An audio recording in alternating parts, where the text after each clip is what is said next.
to speak. My name is Gary Slossberg. I'm running for Council District 13 seat against Eric Arcetti. I'm not sure if he knows that yet, but he will soon enough. Obviously I'm frustrated. I imagine by the same issues that you're all frustrated by. The overgrowth, which is irresponsible. It's overburdening our already overburdened infrastructure. The whole lack of engagement of citizens in our city. So I'm hoping to change that. The lack of comprehensive solutions to our crime problems. How we always we don't talk about addressing the root causes of crime, which can really save us money in the long run. So those are the main reasons I'm running, and I'm glad to be here. Glad to see there's a group out here. Yeah. Can you give us a little bit of your background? Sure, I'd be happy to. I'm originally was born in Virginia. Lived for a while out in Florida. So I took a sort of a windy road to get out here. I went to Harvard Law School to get my law degree, and then I came out here. I actually taught 5th grade in Boyle Heights, so not too far from here. Currently I work for low-income clients, family law issues, dealing with mostly survivors of domestic violence, mostly teen parents. I'm also involved in my neighborhood council in East Hollywood. I was involved in Hollywood United. I've been involved in a lot of volunteer work, so I've been in the community for a while. I actually never intended to run for city council, but people in the community were pretty frustrated, and they asked me to take the charge, and I'm happy to do so. Yeah. What is your stance on this affordable housing scam that's been pervasive in stealing properties? What's yours?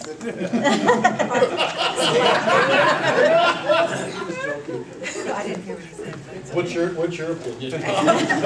Well, as I said, I work with a lot of clients who are in need of more housing. I'm not convinced that the proposals offered by the city are really truly for affordable housing. I'm concerned that it's more so a giveaway to developers. And again, it's difficult to know what's what, which is another reason I'm running. I want to make sure there's a greater level of transparency. That way, you have that public dialogue and you get better solutions. I don't know, does that answer your question? No, because affordable housing, at the same time they took away Section 8, which is an individual subsidy, Yeah. and actually helps people to a corporate welfare situation. Affordable housing is a scam, and I'm not, after years and years of research about this stuff, it is a total scam. If they want to help poor people, give them Section 8. Well, I definitely hear your point. I think we need to think of solutions that are not simply ways to benefit rich developers at the expense of the people we're really trying to serve. So I definitely agree with that. Here about 4 or 5 years ago, the state of California had an initiative, and I apologize, I don't remember the state ballot initiative, where the people of the state of California overwhelmingly voted for low housing for hold on, please, disabled, homeless, and low-income housing. Recently, selected individuals, state-elected individuals, because the wording was not there, apparently the state attorney general left it off on your ballot. They found a loophole, and they took $27 million and gave it to the developers for downtown's wannabe Manhattan that probably won't start for another 5 years because of the financial fall. So what Antonio is probably doing is just feeding into his wannabe developers again. What troubled me, and I was telling people that I know, it took me at least 7.5 years to save up for a down payment for a house. If you look at his proposal, it goes up to people who make $90,000 a year. Now, if someone's making $90,000 a year, why do they need subsidized housing? There's some serious problems going here. So I imagine we're looking at money going into pockets of the big developers. Exactly where especially the guy from Florida that owns several parcels of land. That's what the problem with social. You said thrice that you were going to increase access. Definitely. The way it sits right now, there's nobody who has the access to any city councilman. You got 2 minutes to speak, and when you're there in the actual city council meeting, they don't even listen to you. Yeah. So exactly how do you propose to increase access to people if the city council overwhelmingly says they only get 2 minutes to talk, and there's no FaceTime there. How the hell are you going to do that? Well, I think there's a couple ways. I know recently, and my opponent is actually is at fault for this, there's been a lot of meetings that have been framed as special meetings as opposed to giving the full 72-hour notice. So there's a notice issue, which cuts out the public. Another issue is just a change in tone and understanding that whoever's elected, that doesn't mean they're the end-all be-all about the way things should be in LA. There needs to be an understanding that they might be wrong at times. And it's important to be willing to change your mind based on the opinions of your constituents. I'm asking about the mechanism. How are you going to make it possible for people to get to you? How are you going to be available to people to actually, you say you're going to improve improve communication. So how's that going to happen? I think a lot of that can come down to making sure you hire a good staff that is responsive. So they're going to have availability to your staff? Definitely. See, that's not acceptable. How about an equal time law where the public and constituents get the same amount of time as lobbyists, consultants, contractors?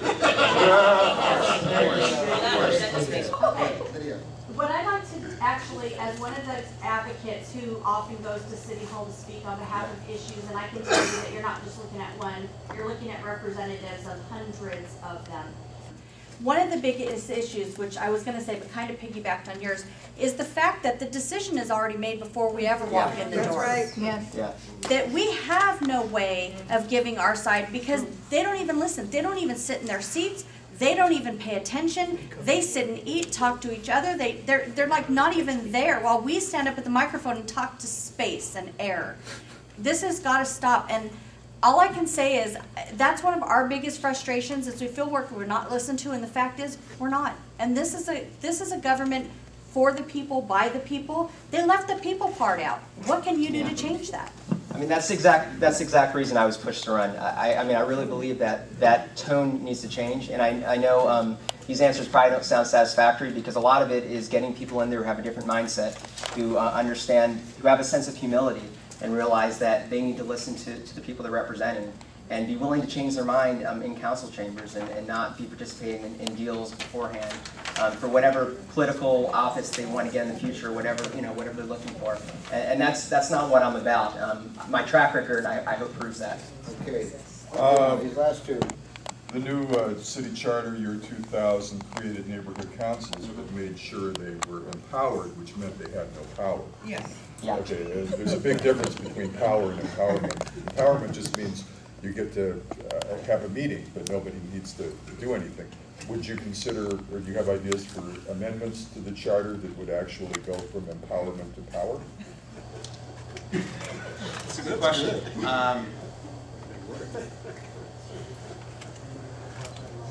Well, I know planning's a big issue in making sure that that the neighborhood councils have a greater role in making those decisions. I mean, I can't think of specific amendments. I'm definitely open. I come from the neighborhood council. I have a grassroots mentality. I mean, I strongly believe that that's where decisions need to flow from. I don't have a specific idea, but without a doubt. And this whole idea of requiring the financial disclosure and barriers to people getting the council files, I think access to files is just a right as being a citizen here in Los Angeles. Okay, final question. I was going to ask, do you support the council file system where we get to put in there and you answer? Do you agree, how would you vote on having lobbyists wear cowbells? Or having to wear stickers? Including the law firm. So making sure we clearly identify who the lobbyists are. Cowbells. Yeah. Maybe a certain hat. Yeah, sure. Whatever. I very strongly believe we need to get the money out of our system and make it so there's a level playing field. And whatever we can do to make that happen is something I strongly believe. If I can just say one quick thing. I mean, the main reason I came here, actually, I was hoping to talk about the importance not of myself getting elected, but the importance of trying to re-engage our local community in our local elections. I think there's a lot of talk about national elections and about voting there, but when it comes down to it, it's the decisions on our local level that matter most to us. And whether or not I get elected is small compared to the greater struggle of trying to make sure we have an engaged community. And that's, again, the reason I'm running. I hope if I lose, I hope at least it brings up these topics so that our council president understands that he can't just rest on his laurels and that we need to build a better community that's involved so that we have better solutions. Okay, let's continue.